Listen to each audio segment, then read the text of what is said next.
Hello, everyone. This is Paul Hogden from SEO Underground, and I'm here with William Jones. Hey William, guys.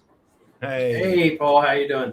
I'm very well, thank you. How are you doing over there in the Doing Philippines? awesome. Doing awesome. It's about to Oh, start raining here pretty oh, soon, but it usually waits afternoon. It rains all the time. I've had some people tell me like you need to bring some like sweaters and stuff to London because apparently it's cold and wet all the time.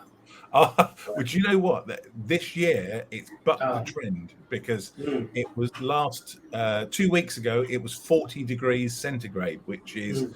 well over 100, and we just didn't know what to do. We don't have air conditioning in most of our houses, so we were Yeah, I've as seen that. I've seen that. They're talking about people and the temperature and everything and not having aircon. I said, what do you mean you don't have aircon? yeah. What the hell We type all of sit in our country is cars. that?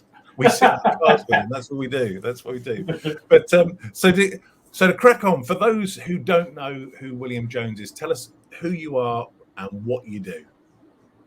Well, I got started in SEO about 20 years ago, but recently, about 4 years ago now, I moved over to the Philippines and I run an agency with all Filipino staff. We got almost 50 staff here in Pagadian, and we've been doing this for a little over a year, almost 2 years now. We're an official business. It's not, I have virtual assistants anymore. They're all staff, all employees. And I went when I first started, moved over here right before COVID from 4 clients to well over 50 in 3 months. And now we have well over 1,500. So we Well, grew rather rapidly in less than 2 years. So, that is significant growth. So you said you were you've been doing SEO for about 20 years. yeah. How did you get into SEO? So here's how I got started in it. I was originally doing web design. I was going to school at Kaiser University, and then my staff or my professor had asked me, he said he wanted to teach, web design, JavaScript, stuff like that, and CSS, and started learning how to do that. And we built our first website. He says you gotta get a paying client. Got a paying client, and I built a dog breeder's website, mass page website type. Right. And at that time, I didn't build the website. I built the structure, and then I hired a couple of people to help me build out all the pages. So that's how I got into. Even back then, I was getting into collaboration and having people help me build. And I actually made the most money off that project. Then after that, I took a break because this was during my first marriage, basically. Took a break and was also homeschooling at the same time, and then started picking up some clients. And then I started making more money than just one or two clients, and I started realizing, hey, just with web design, maybe I should actually just consider doing this. I made in my first year doing web designs like close to about $20,000 or something like that. And for me, that was a lot of money back then. And then I built a website for a guy, and this guy introduced me to another guy. Both of them were millionaires. And the one said, after I built the website for him, he came to me and basically said, hey, do you know how to get me on page one of Google? And I said, well, how much does it pay? And he told me $2,000 cash. And I said, why, yes, I can get you on page one of Google. And after that, I went, what is SEO? And I started researching it. This is during, when Scrapebox and you had EVO Brute Force with Peter and a lot of this. So I started getting into just researching and doing straight black hat SEO and all different types of things. So that's how I got started in it. Back then, I was selling backlinks and stuff like that on eBay. I would sell them to clients or whoever would pay.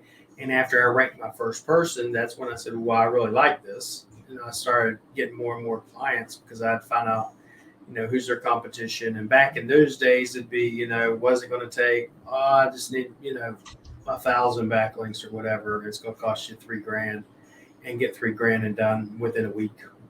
Their ranking. Now it don't work that way. It don't work that way at all. No. There's a whole hell of a lot more work to get rankings, but that's how I got started. It wasn't I went to school. I was self-taught, and every day you're learning more new stuff about SEO. New things come out, especially with running an agency like GMP posts getting rejected. Why are they getting rejected? just the other days, like this week, and I say, okay, test this. Okay, that didn't work. Test this. That didn't work. Now I'll do this. Okay, ding, ding, ding. We got a winner. It was just the paragraph. Too much text in the description. So we got down to one paragraph, all approved, tested across all clients, all stuck. So we found the issue.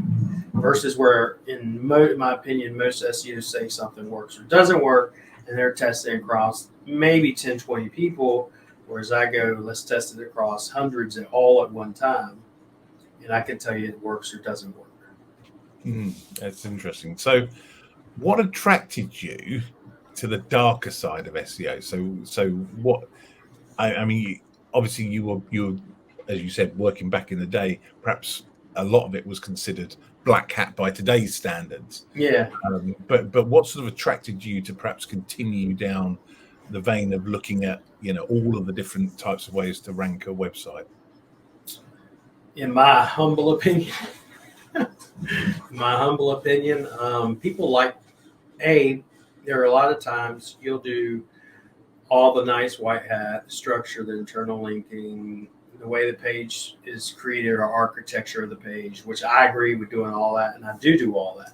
But then I have other people, let's say, man, I busted my ass and I can't do this and I can't beat this competition. Then I pull in some black hat tricks and I can get you there within less than a week. These people will pay a lot more money than the people that want to take 3, 4, 5 months. So for me, it's always been about higher pay when it comes to certain aspects. There will always be people willing to pay more for the same service that just want it in a compressed amount of time. So I've always kind of just stuck that way. I like being able to beat someone. I like the competitive part of it. I like being able to say this person's at, top 2 spots or 1, 2, 3, and I'm down here and let me take them out. I like being able to do that. I like being able to, no one else has been able to take this fake GMB down, take the damn GMB down. I like being able to do that sort of shit and get paid for it on top of it. I like helping business owners that are struggling on top of it. So for me, it's always, I don't really give a shit how you get there. The end result is you need to be in the top 3 of Google, and however you get there, it doesn't matter. As long as certain things aren't taking place, then you should be fine. That's good. But amazing. So what would be the one thing, if you could go back in time, you had a time machine, what would be the one thing that you'd go back and tell yourself at the start of your SEO career? Today, get thick skin and get it really fast. Because the SEO industry, for the most part, like I was telling you earlier, it seems like more of a bunch of social justice warriors or people that get really upset really fast and they get their panties in a twist about every damn thing. So get thick skin, because if you're going to do anything, and it's not just in SEO, it's across life in general. If you're going to, come in and disrupt a market, you're going to piss a lot of people off and you're going to make a lot of people happy. So anytime you do that, you just can't take what people say. Just, it is what it is. They're not paying my bills. Move on. Water, don't cry about spilt milk. Water under a bridge. They're saying so. But yeah. Yeah. No, that's I think there's wise words. Thick skin can help in a lot of aspects of life, can't it? Have alligator skin. So sort of moving on from that, what would you say is the biggest mistake, the biggest howler that you've made in your career, and what did you learn from it? So probably about in May of this year, I had put in the past year one of my trusted at the time VAs. There's so much I can say with this, but one of my trusted VAs who lived with me, he stayed with me. I treated like his son. He's more like my family. Tried to take over Rank Fortress, tried to take over the company. Right. And about 4 or 5 of them left. And when he did that, everything I used to have regarding a client was on Google Sheets. And he went into my computer, transferred everything from my computer over to his ownership, And he even the day before he did this wanted to know, hey, I put Stripe trying to log in because he used to even handle the bookkeeping. Oh. Hey, are the payments to see who's paid, who hasn't paid? I need the Stripe code. Can you get that for me? And something in me says, no, don't tell him. So I just went, hey, what's it regarding? He said, a refund on something because the guy no longer needed it. And I said, yeah, just tell me the ticket number. I'll handle it. He never told me the ticket number. Anybody knows anything about Stripe, he could have went in there and changed it over his bank account. All the payments would have started hitting his bank account. Wow. So the biggest mistake I tell you that I made is trusting a person with too much. Yeah. Now I don't do any of that. All of it's in a CRM that I'm the master of, and they all access and stuff like that, versus having one person you trust and all of it in Google Sheets and everywhere else. Whether that be passwords and stuff. This is why, in a period of time, I even sent out an email blast to our clients and said, these people no longer work for us. And if you're using them, they are scammers, and they will, they will do certain things. So, wow.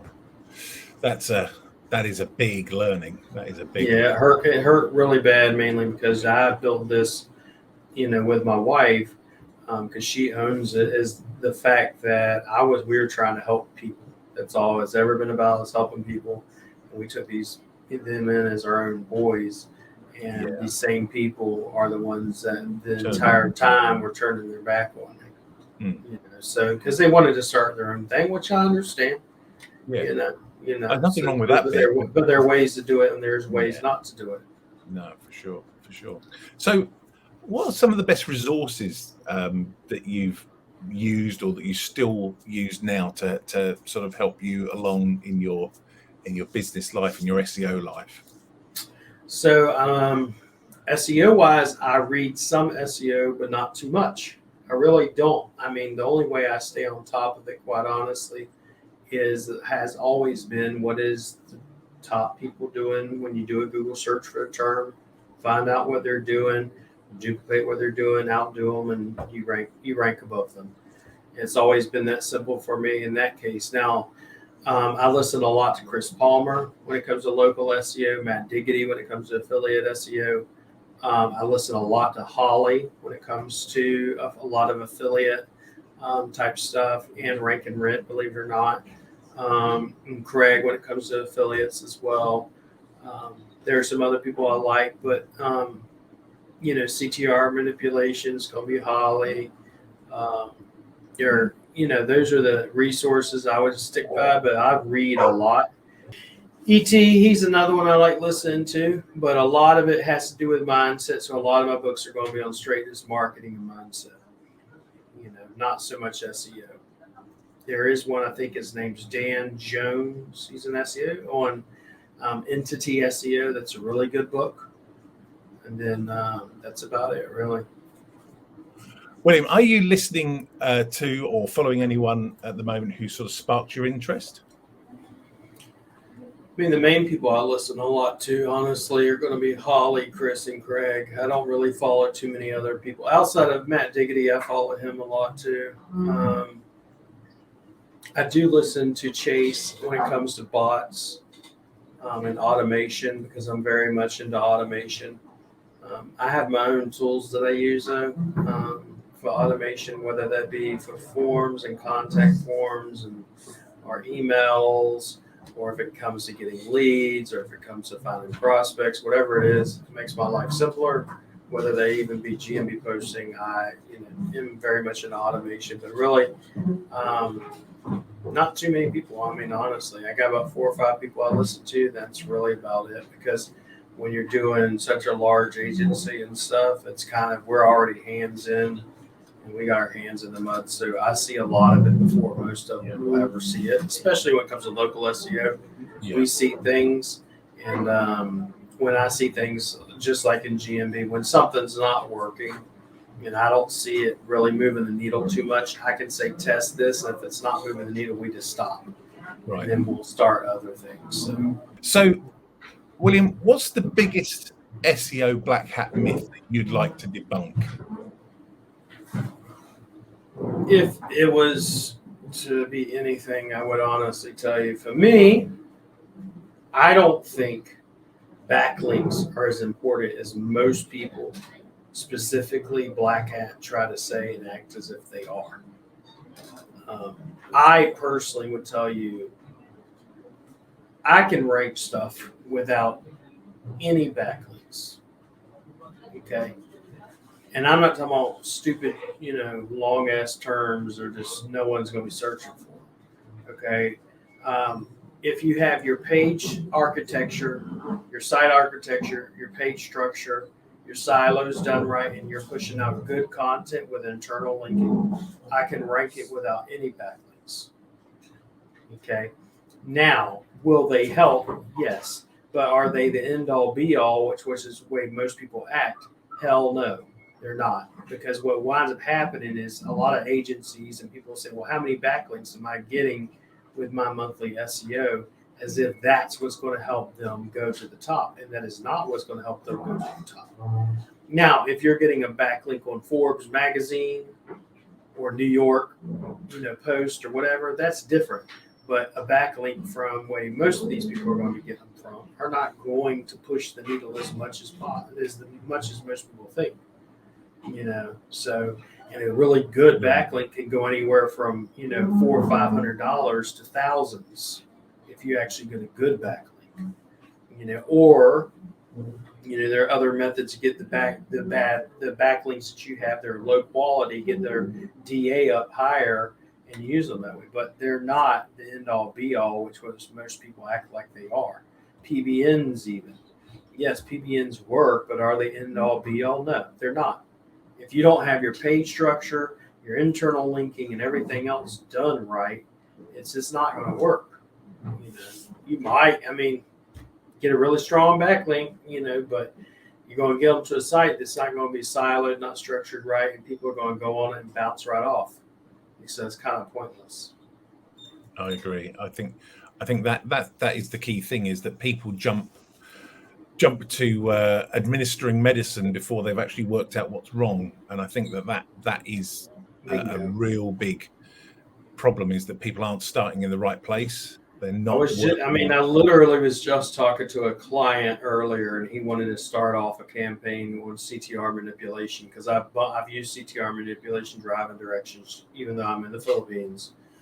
CTR driving directions for one of his other clients, and got him in the top 3. And he's like, wanted to do this. And I said, well, let me look at the site. Looked at the site. I'm like, you ain't got page structure, ain't got content, ain't got internal linking. You ain't even got a damn GMB embed.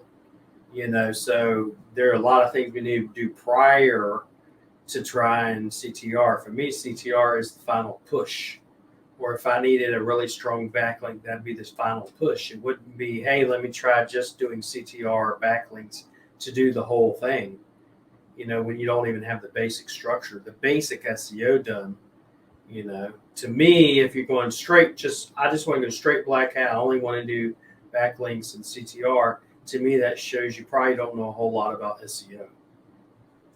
If you don't have the basic structures down. Yeah, and even the technical stuff people bypass. They're not looking at the speed. They're not looking at orphan pages. Pages and everything else. They don't even look at that. Yeah. Half the time I'll get clients from other agencies, and we'll run a technical audit, and it has 200-300 errors on it, of broken links, broken images, orphan pages, the mobile page speed. Oh, it passed GT metrics. Who gives a shit? Does it pass core vitals? Well, what's core vitals? What's the difference? My SEO didn't tell me about this. Yeah, well, core vitals is what matters, not GT metrics. So. Yeah, I think that is one of the things, and I think it's definitely sort of the SEO areas that definitely need tackling. Is start at the beginning, don't start at the end, because it is certainly a process. And then what winds up happening is then they say, well, I tried CTR and it didn't work. It didn't work, or you didn't follow the process. It didn't work means usually you didn't follow step 1, step 2, step 3, step 4. You went straight to step 5 and then go, oh, it doesn't work. No, it does work. You just got to go step 1, 2, 3, 4, 5. You got to do the other things that most everybody wants to skip. So can you give us a hint as to what you're going to be talking about at SEO Underground this year in October? So my plan is to be talking about authority hacking and how I took my agency from 4 clients to where we're at now. We're over 1,500 clients. Specifically, what to do with trolls, how to come in and disrupt the market, things of that nature. And that's what really blew me up, was not even necessarily, quote unquote, I'm a great SEO. I'm really good at marketing, but I'm not the best SEO. But I'm also really good at authority hacking and disrupting markets and stuff like that. But it's things I've learned from people like Dan Kennedy, Ben Settle, things like that. And that really helped me along my way. That's another, if I was to tell you to read anything, it's going to be by Dan Kennedy and Ben Settle. Ben Settle is one of the top copywriters in the entire world. So, excellent. There's some good tips. But well, that sounds, authority hacking sounds pretty like a pretty good subject to hear at SEO Underground. I think it's a subject that most people are quite curious about. So I'll certainly be looking forward to hearing your talk on that on the 4th of October. So I wanted to say thank you very much, William Jones, for taking the time out to talk to me. I want to just remind people that SEO Underground runs on the 4th of October for the main conference. We would love to see you there. If you want tickets, it's seounderground.co.uk. This guy's going to be here, so we will look forward to seeing William. And other than that, we will see you on the next talk. And thanks again, William Jones. Thank you, guys.